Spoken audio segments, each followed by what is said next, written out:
guys, welcome back to my channel. I wanted to take you through how I do my annual digital planning, and I want to tell you a little bit about the planning tools I use, how I download them and put it all together, and then just talk about how I maintain the planner and keep my updates through an annual, monthly, and then daily basis. I have actually been digital planning for about, I think like 3 years now. I used to always carry an agenda around with me everywhere, but decided to move to a digital planner because one, it's less wasteful, but then also I was, already using kind of electronics and technology to do some of my planning activities. So, whether it be updating like my iCal or Google Calendar, or if I had certain tasks for the day that, required me to be online. It was just a little bit of an easier transition to doing my planning activities and sitting there and going through my day-to-day. So really excited to be doing this. I feel like there's just a lot of products out there and a lot to think about. So I thought that this could be super useful and helpful.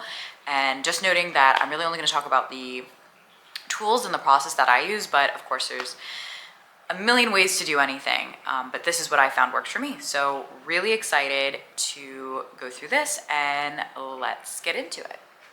So getting into planning tools that I use, the first thing is my iPad Air. I bought my iPad Air actually for my master's program, but I now use it for digital planning. I really, really love it. I would say that it's probably a little bit of an expensive tool if you're just getting into digital planning and you don't have something to use. I wouldn't recommend just buying it for that purpose, but if you see it supporting other functions in your life, I think it's a really awesome tool. I can't say enough things. I use it instead of my computer sometimes to just like be on Instagram or write emails or watch Netflix. I also use it for recipes when I'm in the kitchen. So I think there's a host of other purposes for an iPad, but I would not buy it just for planners. I think there's a lot of other good options out there. But the next thing that I use is a notes app. So I prefer GoodNotes. That's the one I use. I've tried Notability. I was not a huge fan of that. I just really like the way that that GoodNotes is structured. I think it's very intuitive to use. I would say that between GoodNotes and having an iPad, there's so many tutorials and kind of just things out there that teach you how to use these as planning tools. So I really, really love that because it's an accelerator for making sure that you know all the best tips and tricks for use, and you kind of keep abreast with as those tools update, what other features are enhanced that will help you with your planning activities. So I really always like to keep that in mind when I'm picking tools that I'm using, is like how many resources do I have to be able to kind of like enhance my knowledge about them. But the digital planner that I actually used for years was the Paperlike Planner. It was a free version. There are many free versions for digital planners out there. However, they changed their planner this year, and it does not have all the functionalities that I used to like, namely linking between pages, which I'll get more into later. And that was a no-go for me. So I did drop her this year. I'm so sorry. Paperlike, please come back, because I still like the way that you're set up. But I moved to buying a digital planner off Etsy for this year. There's many digital products on Etsy, planners being one. And the one I got I really like. I think it's super aesthetic, but it's still a little busy, which I will also get into in a moment of why I'm not a huge fan of that. But I like that it has linkages, and a net new feature for me this year that I've never had is the linking to iCal as well as Gmail. So really excited, and I'll go through how to use those functionalities a bit later in this video. So things that I look for in digital planners are that they have a horizontal justification. And the purpose for that is because I use my iPad in a horizontal fashion basically always, whether I'm online or I'm watching Netflix, or even if I'm using my planner itself. Sometimes when I'm doing some of the planning activities, I will be dragging images from Instagram I will be looking at, one of my calendars and trying to, update a calendar at the same time, and just things like that. So I feel like having it like situated in a horizontal fashion is so much more conducive to getting work done. So that's one big thing, because a lot of the planners I've noticed, especially the daily ones, are justified in a vertical fashion.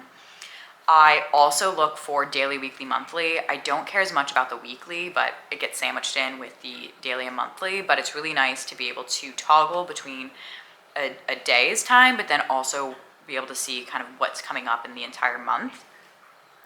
It's especially good for when you're looking at, if you have vacations coming up or maybe friends coming into town, if there's like a big event like someone's birthday, you're able to, kind of set your mind right for what's up and coming for that month. I also like to make sure that there's linkages between pages, as I was alluding to earlier.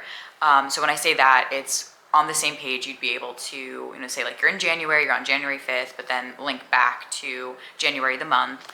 Or if you have some other planning pages, I know a lot of planners come with, other pages that you can focus on, like, a reading list or goals or journaling, things like that. So it's really nice when you're able to link between pages and not just have to like scroll through like hundreds of pages to get to them. And then the last thing I look for is a minimalist version. And I do that because I get very distracted / I will get overwhelmed in my planning activities if I feel like I haven't filled out the whole page, or it feels like there's a section that I'm leaving blank, because a lot of digital planners will have like almost on a daily page like journaling or how much water intake or how are you feeling today and all these other things, and I don't feel like doing that every day. Like my journal is like my planner is like get in, get out, what do I need to do today, and what's carrying over, and hopefully if I even remember to look at like kind of my monthly intention, just like look at that on the page.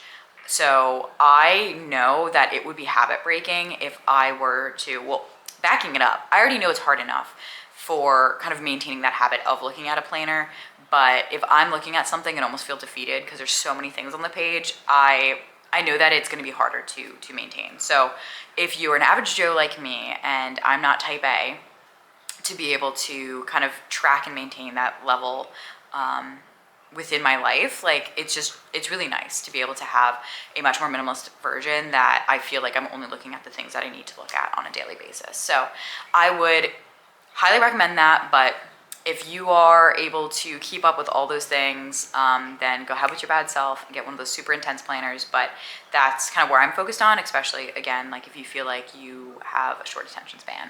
So those are my planning tools, but I will get into how I download these products and then how I actually like go about using them and doing planning activities. So I'll be right back with you on that. So jumping into how we download a digital product, I will go through this really quickly.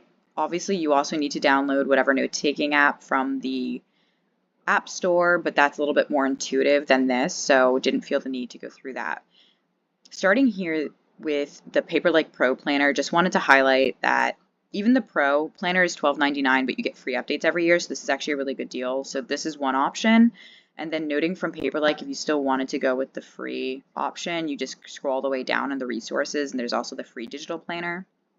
I will say that this is a really great option, and I wanted to give them their love since they've been my planner over the last, 3 years, and then now going into my 4th year doing digital planning. There's been kind of an enhancement on functionality of digital planners, so that's why I did leave Paperlike to go to find one on Etsy. So if you look here, I've already typed in digital planner, and there's so many digital planner options out there. So you can just pick whichever one suits your needs. Again, I already kind of laid out what I'm generally looking for. And one thing I do want to highlight that, again, is one of the added functionalities that Paperlike does not have is like if you see over here, so where I'm kind of like hovering my cursor, there's an option for links to Google Calendar as well as the iCal. And this was a feature I really wanted to have. So it actually kind of comes with shortcuts so that you're able to add things directly to your, iOS calendar or even within your Gmail. So I found that super useful. This one actually also has a linkage to the Reminders app on your iPhone. So I really, really like that functionality and wanted to be able to start incorporating that this year.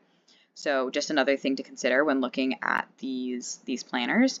But one thing I wanted to quickly highlight about digital planners on Etsy is that what you will do is you will add to your cart. Obviously, you'll purchase it, but the way you download through Etsy is that you get sent a link to a Gmail folder, like file folder, and then you download it from that Gmail file folder. So wanting to highlight that it's not as easy as just like directly having the file sent to you. There's a few more steps in it, but that also generally gives you different options for color themes and layouts, and maybe what you want the tabs to look like for like the months, and then what the cover photo looks like. So sometimes they'll provide different packages and options. So just wanted to highlight that. One thing I did want to also show you is the planner that I got this year actually has a little bit of a different way of accessing your download to your digital planner purchase. And I thought this one was really well done and very cool. So just wanted to show you very quickly that, it takes you back to Etsy and you view your downloads. You can email, it takes you back to Etsy saying, here's your downloads, it's made available to you. And so you actually select the download from here. And then obviously it downloads to your browser, and then it's actually, you get this cool little PDF where it actually has links to walk you through what planner you will get. So then it's a little bit of a survey where you say, which year are you looking for? So obviously it's 2025, what day you want it to start. So I generally like to start my weeks, with Monday, and then you can toggle calendar links. So definitely this is the new functionality that I said I really, really wanted to have. So definitely want calendar links. And then choose your daily page. This is where I was saying that I want to always have a minimalist view as much as possible. So going there. And then at the end of it, it links you to the planner that suits your needs. So again, you select that and it actually goes to your downloads folder. And then it would be ready for upload to your planner. I'm actually on my laptop right now doing all this, so this would be something I would actually send to my email to myself and then pull it from my email from my iPad.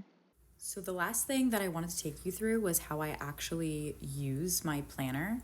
So clicking into my 2025 planner, you can see this is the month view. And so one of the first things, as I had stated earlier, is about how there's links and you can navigate. So as you can see, there's all of the months on the far right side. So it would be like normal tabs in a regular physical planner, but those tabs actually link to each month. So I could select on February, it'd take me to February, select January, I'm in January, and then you can actually, each of the days, you can also physically go to and it gets linked. So that's an example of the linkaging that I was talking about. But looking at January as a whole, one of the other things you see across the top is there's a little notification, which is the reminders. There's the little Apple symbol, which is for the iCal, and then the Gmail symbol that you're able to link to Gmail. So those just allow you shortcuts to be able to immediately create a reminder or have something added to your iCal. So for example, if I select the Apple one, it has an external link notice, and then it will come up with being able to create a new event without having to actually navigate outside. This is a new feature to me for this year and something I'm really excited about. This was the feature I said that is what persuaded me to use an Etsy planner versus the Paperlike Pro. So we'll keep you guys posted on how much I use this feature and how much I really like it, but I can see just a ton of value add here. But getting back into it, how I set up every January my new planner, I go back to my monthly themes. So as you can see here, I have 1 through 4, so there's 4 different themes, and I have the months attributed that I will be focusing on those. So it's cyclical that I go through each of these 4 throughout all the 12 months of the year. And you can see I have subcategories associated with each. So each of those subcategories are all different things that I could focus on that would be sufficient to fulfill, that theme, that kind of goal of the month. I do this because it's very, very hard to start and unsustainable to start a new year and think that you're going to tackle, every single area that you want to change in. It's a lot more important to just focus on one area. So, for an example, January for me was a month of focusing on health. So, I was making sure that I was doing really well with both exercise and relationships. So I was going to the gym every single day. And then when it related to relationships, I was having a lot of plans with friends and checking in with friends I haven't talked to in a long time and things like that. And I prioritized those things over, let's say, maybe working later hours to get certain things done, or, working on my YouTube channel.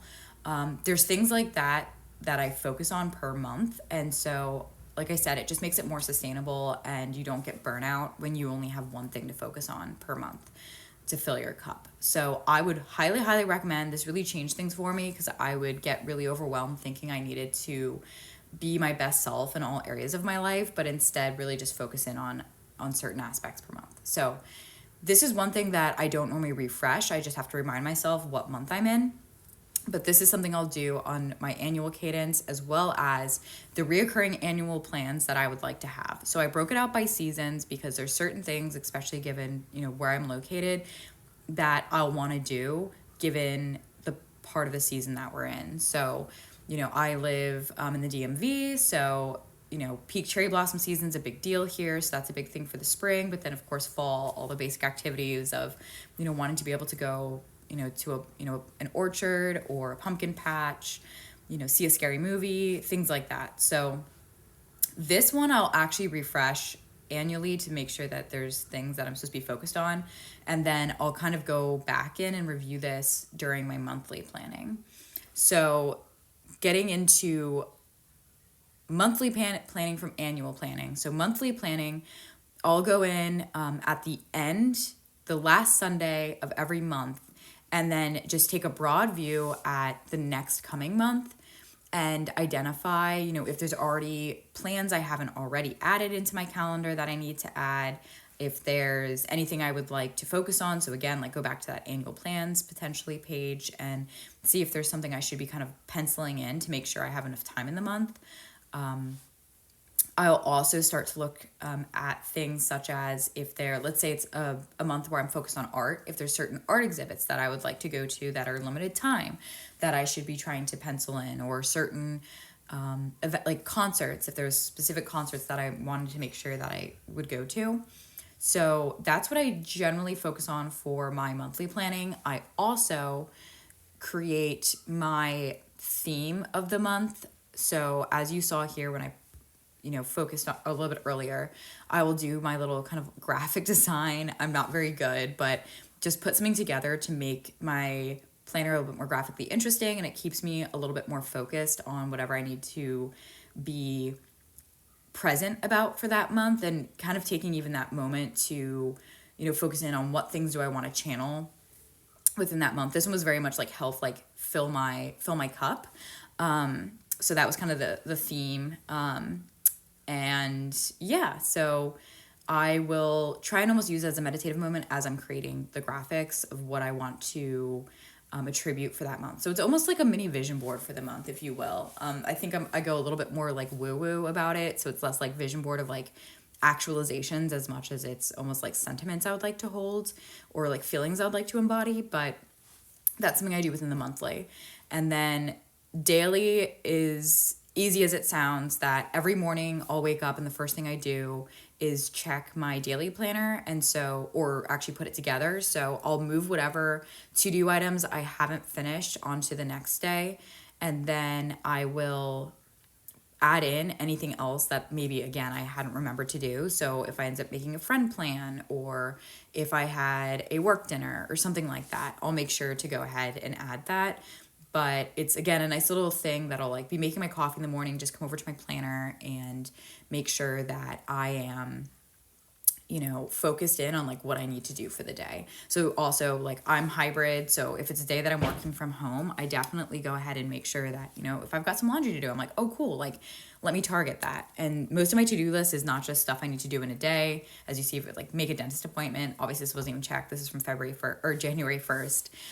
You know, I'll just have kind of a to-do list of things that I know are on my brain that I need to do. So I think one of the other objects of planners, again, to not have burnout, is just to give yourself grace. Like, it's just a reminder to have it there that you need to do it, but it doesn't necessarily mean that it needs to be done immediately, I guess. But yeah, that is all I really had as it relates to setting up and utilizing my digital planner. I really, really hope that this was helpful and maybe even inspiring to some of you to start a digital planner. But as I said, I've had one for many, many years, and I've really appreciated having one. So hopefully you will find this useful. But I will talk to you guys soon.